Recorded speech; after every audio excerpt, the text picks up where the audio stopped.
Pernah nggak sih Anda kepikiran gitu, mungkin pas lagi nonton film kolosal, atau iseng lihat silsilah keluarga, jangan-jangan ada darah biru nih, punya hubungan sama tokoh besar.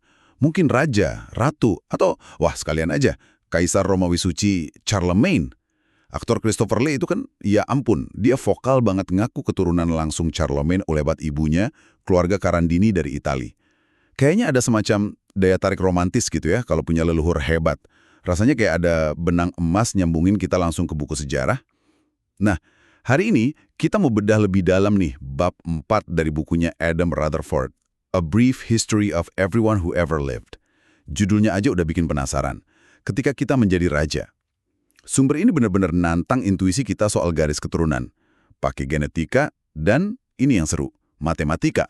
Buat ngungkap hubungan kita sama masa lalu. Mulai dari klaim bangsawan sampai usaha identifikasi sosok kayak Jack the Ripper. Wah, bab ini penuh kejutan deh.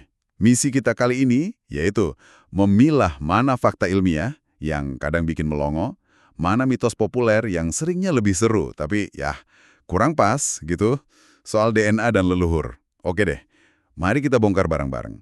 Gimana sih sebenarnya sains melihat klaim darah biru ini? Soal klaim Christopher Lee tadi, soal Charlemagne, itu sekilas kayaknya masuk akal ya. Keluarga Karandini kan emang katanya salah satu keluarga bangsawan tertua di Eropa. Jadi ya wajarlah kalau catatan silsilahnya rapi. Tapi pertanyaannya, klaim spesifik keturunan langsung dari tokoh abad ke-9 kayak Charlemagne, itu bisa dibuktikan secara ilmiah nggak sih? Atau jangan-jangan cuma ya kebanggaan keluarga aja? Nah, disinilah uniknya. Justru matematika duluan yang ngasih kejutan gede, bukan genetika awalnya. Ada ahli statistik di Yale, namanya Joseph Chang. Dia ini pendekatannya unik banget. Nggak lihat catatan silsilah atau sampel DNA, tapi dia bikin model matematis murni. Buat apa? Buat melacak gimana leluhur itu nyebar di populasi manusia dari waktu ke waktu. Dan hasil hitungannya itu, wah, benar-benar di luar dugaan. Hasilnya gimana? Aduh, jangan bikin penasaran dong.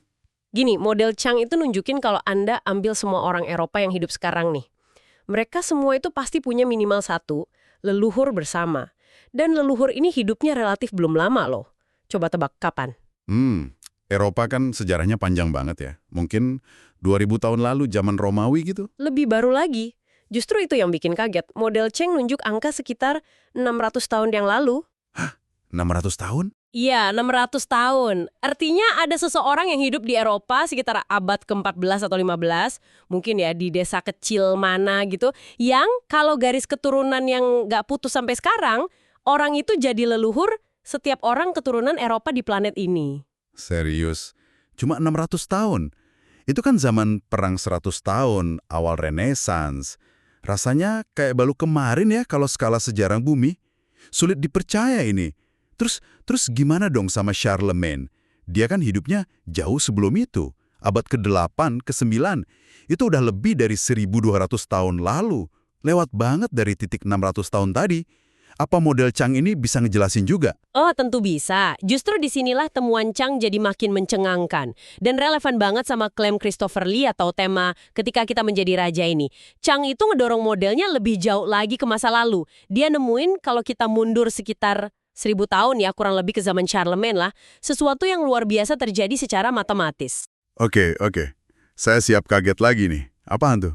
Modelnya nunjukin gini, sekitar 80% orang Eropa yang hidup 1000 tahun lalu dan punya keturunan yang garisnya nggak putus sampai hari ini, mereka itu adalah leluhur dari setiap orang keturunan Eropa yang hidup sekarang. Coba direnungin dulu deh implikasinya. Tunggu. 80% dari mereka yang punya keturunan hidup, berarti kalau ada orang hidup di Eropa 1000 tahun lalu, di Prancis atau Jerman gitu, terus dia punya anak, anaknya punya anak lagi, terus aja sampai sekarang, kemungkinan besar banget orang itu ada di pohon keluarga semua orang Eropa hari ini. Termasuk ya Anda pendengar kita gitu. Tepat sekali. Probabilitasnya itu bukan cuma besar, tapi hampir pasti secara matematis. Jadi, balik lagi ke Charlemagne, kita kan tahu dari sejarah dia anaknya banyak. Keturunannya juga lumayan tercatat lah ya, beberapa generasi. Sangat-sangat mungkin garis keturunannya itu nggak punah. Nah, kalau gitu, berdasarkan model Chang tadi, ya Charlemagne itu hampir pasti adalah leluhur Anda, leluhur saya, dan semua orang lain yang punya darah Eropa. Wah, gila. Ini bener-bener ngubah cara pandang ya. Jadi klaim Christopher Lee tadi itu, ya benar. Tapi alasannya bukan karena silsilah Carandini itu istimewa banget. Klaim itu benar buat hampir semua orang Eropa. Kita semua, secara matematis, keturunan Charlemagne dong. Dan bukan cuma diajak kan berarti. Berarti kita juga keturunan Viking yang nyerbu Inggris itu. Atau orang Goth yang ngegulingin Roma. Atau petani biasa di Polandia. Pedagang sutra di Venesia. Siapa aja dari zaman itu yang punya keturunan sampai sekarang? Persis, siapapun dari masa itu yang garis keturunannya nyambung terus, ya dia ada di pohon keluarga kita semua yang keturunan Eropa ini. Ini bikin ida darah biru atau keturunan bangsawan jadi sesuatu yang, ya bener banget sih, tapi sekaligus jadi biasa banget, nggak eksklusif sama sekali. Kita semua ini raja dalam arti ya berbagi leluhur terkenal itu. Tapi kita juga rakyat jelata karena ya berbagi leluhur sama semua orang lainnya juga. Pohon keluarga kita tuh bukan garis lurus ke satu tokoh, tapi jaring yang rapat banget saling terkait. Luar biasa. Itu baru Eropa. Kalau skala global gimana? Prinsipnya sama juga. Iya, sama. Chang dan timnya juga jalanin model ini buat seluruh populasi dunia. Perkiraan matematisnya, leluhur bersama paling baru buat semua manusia di bumi yang hidup sekarang ini, itu hidupnya cuma sekitar 3.400 tahun yang lalu. Modelnya bahkan ngasih petunjuk, lokasinya mungkin di sekitar Asia Timur gitu. 3.400 tahun.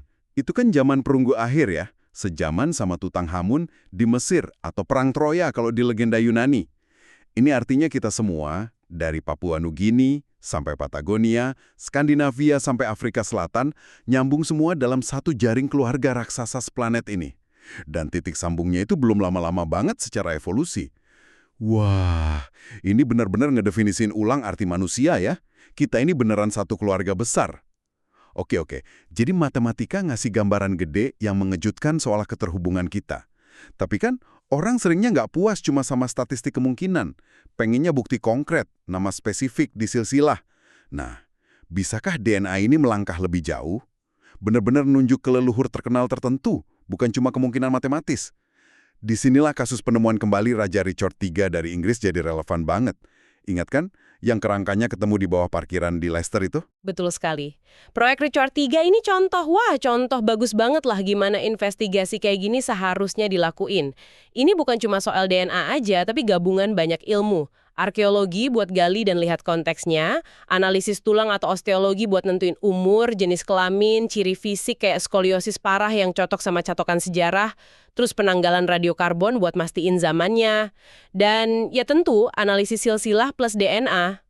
Gimana tuh mereka pakai silsilah sama DNA barengan gitu? Nah, ini kerja detektif silsilahnya keren banget. Para peneliti ngelacak 2 garis keturunan spesifik dari kerabat Richard III. Pertama, garis laki-laki murni. Ini ngelacak kromosom Y, yang turun dari ayah ke anak laki-laki.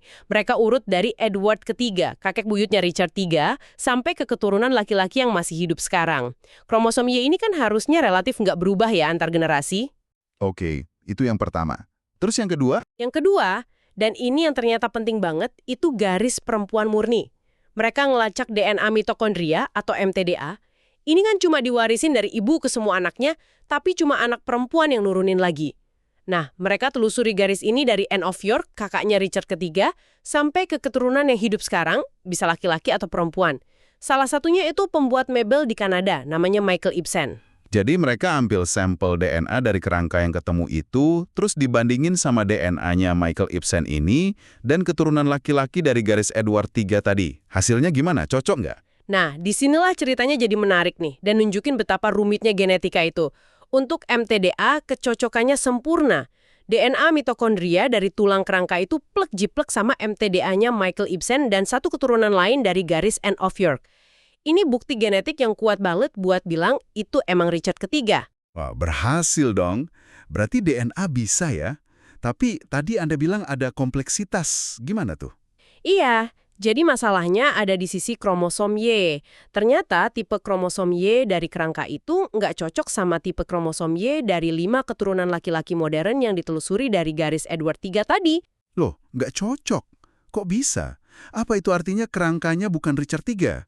Atau silsilahnya salah catat? Ini kemungkinan yang menarik. Jadi ketidakcocokan ini paling mungkin dijelasin sama yang namanya peristiwa paternitas palsu atau false paternity event. Gampangnya ya ada salah bapak gitu. Kejadiannya di salah satu titik dalam 19 generasi yang misahin Edward III sama keturunan modern. Artinya, di salah satu generasi itu, bapak yang tercatat di dokumen bukanlah bapak biologisnya. Ngelihat jumlah generasinya yang banyak, peneliti ngitung kemungkinan kejadian kayak gini minimal sekali itu cukup tinggi loh. Sekitar 1:6 atau malah lebih. Jadi ini nggak membantah kalau itu Richard III, tapi justru kayak ngungkap sedikit drama di silsilah kerajaan. Wow, jadi ada rahasia keluarga tersembunyi di kalangan bangsawan. Tapi karena kecocokan mTNA-nya kuat banget, plus semua bukti non-genetik lain, kesimpulannya tetap kokoh kalau itu Richard III. Sangat kokoh. Kasus Richard III ini contoh sukses luar biasa dari genealogi genetik forensik. Tapi ini juga pelajaran penting. Ngandelin cuma satu penanda genetik aja, kayak Y atau mtDNA doang, itu bisa beresiko. Kombinasi banyak bukti, termasuk bukti genetik dari garis keturunan beda kalau bisa, itu jauh lebih kuat. Dan kita harus selalu mikirin kemungkinan kerumitan kayak paternitas palsu tadi, atau mungkin adopsi yang nggak kecatat di sejarah. Ini kontras banget ya, sama kasus lain yang sempat heboh juga. Klaim kalau DNA udah berhasil mengidentifikasi Jack the Ripper, pembunuh berantai legendaris London akhir abad ke-19 itu. Saya ingat beritanya beberapa tahun lalu, katanya pelakunya imigran Polandia, Aaron Kosminski. Gimana sains melihat klaim ini dibanding kasus Richard III tadi? Iya. Kasus Jack the Ripper ini contoh sempurna lah gimana genetika bisa disalahgunain atau disajiin secara sensasional tapi dasarnya nggak kuat sama sekali. Klaim yang muncul di buku sama pengusaha Russell Edwards ini kan dasarnya analisis DNA dari selendang sutra yang katanya ditemuin dekat lokasi pembunuhan salah satu korban, Catherine Eddowes. Dari awal aja klaim ini udah penuh masalah serius sih. Masalah gimana tuh? Bukannya sama-sama pakai DNA juga kayak Richard III? Masalahnya berlapis-lapis. Pertama, asal-usul selendangnya itu sendiri udah diragukan banget. Nggak ada catatan polisi atau saksi mata zaman itu yang nyebutin ada selendang penting ditemuin di TKP Eddowes. Klaim selendangnya nggak pernah dicuci juga, ya ampun susah dipercaya. Kedua, cara penanganan selendang itu selama lebih dari seabad jelas nggak standar forensik sama sekali. Risiko kontaminasi DNA modern itu tinggi banget. Di buku Edwards itu malah ada foto dia megang selendang pakai tangan kosong. Ini kan pelanggaran protokol dasar banget buat analisis DNA kuno atau forensik. Sumber DNA-nya aja udah lemah banget. Oke, sumbernya aja udah meragukan ya. Terus analisis genetiknya sendiri gimana? Metodenya valid nggak? Analisisnya juga problematis, mereka cuma berhasil dapat fragmen DNA mitokondria, mtDNA. Ya sama kayak salah satu penanda di kasus Richard III tadi. Tapi ya itu aja, nggak ada bukti pendukung lain sama sekali. Nggak ada DNA inti autosom yang bisa diekstrak. Padahal DNA inti itu jauh lebih spesifik buat identifikasi individu. Klaim utama mereka kan bergantung pada temuan mutasi mtDNA yang katanya langka. Disebut 3141C di sampel selendang. Terus dicocokin sama keturunan dari saudara perempuannya Aaron Kosminski. Tapi klaim soal langkanya mutasi ini mereka bilang cuma 1 dari 290.000 orang Eropa itu langsung dibantah sama ahli genetika populasi lain. Perhitungan mereka dianggap keliru secara fundamental, mutasi itu kemungkinan jauh lebih umum dari yang diklaim. Dan mungkin ini yang paling penting ya. Beda banget sama kasus Richard III yang hasil lengkapnya dipublikasiin di jurnal ilmiah top kayak Nature Communications lewat proses peer review yang ketat. Data dan metode analisis Jack the Ripper ini nggak pernah dipublikasikan secara penuh di jurnal ilmiah yang direview. Tanpa transparansi, tanpa verifikasi independen dari komunitas ilmiah, ya klaim itu nggak punya bobot ilmiah sama sekali. Ini benar-benar nunjukin perbedaan krusial antara klaim bombastis yang ngejar sensasi media sama pembuktian ilmiah yang butuh metode cermat, data terbuka, dan validasi ahli lain. Jelas banget bedanya ya. Satu kasus Richard III itu contoh sains yang hati-hati, multidisiplin. Satunya lagi, Jack the Ripper, lebih kayak cerita detektif amatir dengan klaim genetik yang goyah. Nah ini nyambung nih ke fenomena yang lagi populer banget sekarang, tes DNA komersial. Dari perusahaan kayak 23andMe, Ancestry.DNA, MyHeritage, dan lain-lain. Banyak banget orang seneng dapat laporan yang rinciin persentase etnisitas mereka. Misalnya, 30% Irlandia, 15% Skandinavia, 5% Yahudi Ashkenazi, 2% penduduk asli Amerika. Seberapa harfiah sih kita bisa terima hasil persentase ini? Apa ini seakurat yang sering kita kira? Nah, di sini kita perlu hati-hati banget nih. Mesti paham apa sih yang sebenarnya diukur sama tes-tes ini? Ada batasan dan nuansa penting yang sering hilang di pemasaran atau pas orang menafsirkan hasilnya. Pada dasarnya, tes ini ngebandingin bagian-bagian kecil DNA Anda namanya SNP sama database referensi punya perusahaan itu. Database ini isinya ya DNA pelanggan lain sama sampel dari populasi referensi tertentu di seluruh dunia. Jadi kalau hasilnya bilang saya 15% Skandinavia, itu nggak berarti pasti 15% leluhur saya 1000 tahun lalu itu Viking yang naik kapal dari Norwegia gitu. Nggak secara langsung dan seringkali interpretasinya bisa jadi sangat kreatif atau terlalu disederhanain sama perusahaannya. Hasil itu lebih nunjukin kalau 15% penanda genetik spesifik yang mereka tes di DNA Anda itu paling sering ditemuin di orang-orang dalam database mereka yang sekarang tinggal di Skandinavia atau yang ngelaporin punya leluhur Skandinavia beberapa generasi terakhir. Akurasi sama spesifisitasnya itu tergantung banget sama ukuran dan kualitas database referensi perusahaan, plus algoritma yang mereka pakai buat bikin perkiraan etnisitas itu. Kualitas database, maksudnya gimana tuh? Database ini seringnya punya bias representasi. Kebanyakan pelanggan awal dan data referensi itu datang dari orang keturunan Eropa Utara dan Amerika Utara. Populasi dari bagian dunia lain mungkin kurang terwakili atau digabung aja ke kategori yang lebih luas. Ini bisa bikin hasilnya kurang akurat atau malah aneh. Penulis buku ini Adam Rutherford, cerita pengalamannya sendiri. Salah satu tes yang dia ikutin nunjukin ada sebagian kecil DNA penduduk asli Amerika. Meski kedengarannya menarik ya, dia sadar kalau ini kemungkinan besar cuma noise statistik aja, hasil positif palsu atau salah identifikasi karena data pembanding buat populasi penduduk asli Amerika di database perusahaan itu waktu itu masih terbatas. Ini bukan berarti dia tiba-tiba nemu leluhur pribumi Amerika yang nggak diketahui. Wah, itu contoh bagus ya perlunya interpretasi kritis. Terus gimana soal klaim-klaim yang kadang muncul di media soal selebriti? Saya ingat pernah baca Pangeran William punya sedikit DNA India. Atau komedian Inggris Eddie Izzard katanya punya DNA Viking, spesifik dari tes perusahaan kayak British DNA. Ini perlu dilihat skeptis juga. Sangat perlu. Klaim-klaim kayak gini sering banget jadi contoh sempurna gimana temuan di satu garis keturunan yang jauh banget biasanya lewat mtDNA atau kromosom Y itu dibesar-besarin buat jadi cerita yang menarik. Misalnya, klaim Pangeran William punya darah India itu kan asalnya dari pelacakan garis mtDNA-nya dari Putri Diana balik ke seorang perempuan Armenia abad ke-19 yang kemungkinan ibunya orang India.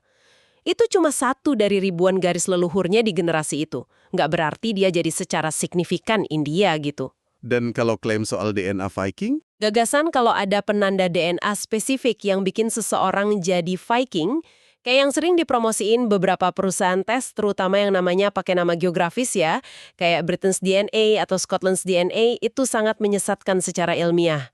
Nggak ada itu tes genetik buat jadi Viking.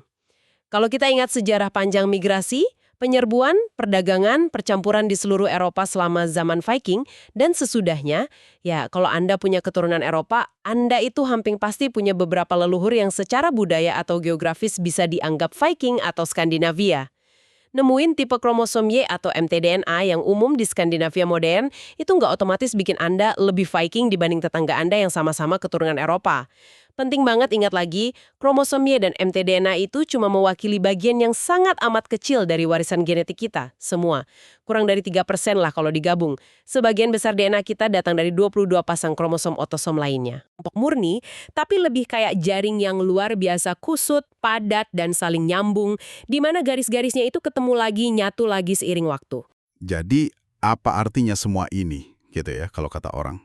Setelah kita nyelami bab ketika kita menjadi raja ini, gambaran yang muncul tuh beda banget ya sama ide populer soal garis keturunan. Ternyata, kita semua ini secara genetik jauh lebih nyambung daripada yang mungkin kita sadari. Secara matematis aja, hampir semua orang Eropa itu leluhurnya sama kayak Charlemagne, cuma dalam waktu 1000 tahun lebih dikit. Ini bikin klaim keturunan bangsawan jadi sesuatu yang ya mungkin benar sih secara teknis, tapi berlaku buat hampir semua orang, jadi ya eksklusivitasnya hilang gitu aja. Tepat sekali. Dan sementara genetika, khususnya analisis DNA, bisa jadi alat forensik dan historis yang kuat banget kalau dipakainya hati-hati, metodenya kuat, digabung sama bukti lain kayak kasus Richard III tadi. Lah gunain, diinterpretasi berlebihan, atau dibikin sensasi. Klaim nggak berdasar kayak identifikasi Jack the Ripper lewat DNA selendang atau cara baca yang terlalu harfiah soal persentase etnisitas dari tes DNA komersial itu. Itu nunjukin betapa gampangnya narasi yang menarik ngalahin kehati-hatian ilmiah. Benar, kaitan genetik itu nyata dan sains terus berkembang buat ngelacaknya lebih baik lagi. Tapi, makna yang kita kasih ke kaitan itu entah buat mendefinisikan identitas pribadi kita, ngaku-ngaku status sosial atau ngerasa nyambung sama tokoh atau kelompok sejarah tertentu, itu seringnya jauh melampaui apa yang sebenarnya bisa dikatain sama data genetika itu sendiri. Genetika itu salah satu lensa yang luar biasa buat memahami masa lalu manusia. Dia melengkapi arkeologi, sejarah, linguistik, dan lainnya. Tapi dia nggak menggantikan metode-metode itu. Dan yang pasti, dia nggak mendikte siapa kita atau gimana kita harus berhubungan satu sama lain. Kita ini produk akhir dari jejaring leluhur yang luasnya nggak kebayang, rumit banget, dan pada akhirnya justru sangat menyatukan kita semua. Nah, ini ninggalin kita sama satu pemikiran terakhir nih buat Anda bawa pulang. Kita semua kan kayaknya tertarik ya sama cerita asal-usul kita, sama menelusuri akar keluarga. Tapi sekarang kita tahu betapa gampangnya narasi-narasi hebat soal garis keturunan istimewa itu nutupin realitas genetika yang lebih kompleks, yang justru nunjukin betapa dalamnya kita semua ini nyambung sebagai satu spesies. Jadi pertanyaannya, gimana Anda secara pribadi nyimbangin ketertarikan yang wajar buat pahamin warisan keluarga Anda sendiri dengan kebenaran ilmiah yang lebih luas tentang nenek moyang kita bersama yang ternyata sangat universal dan nyakup hampir semua orang yang pernah hidup sebelum kita? Nah, itu pertanyaan buat direnungkan.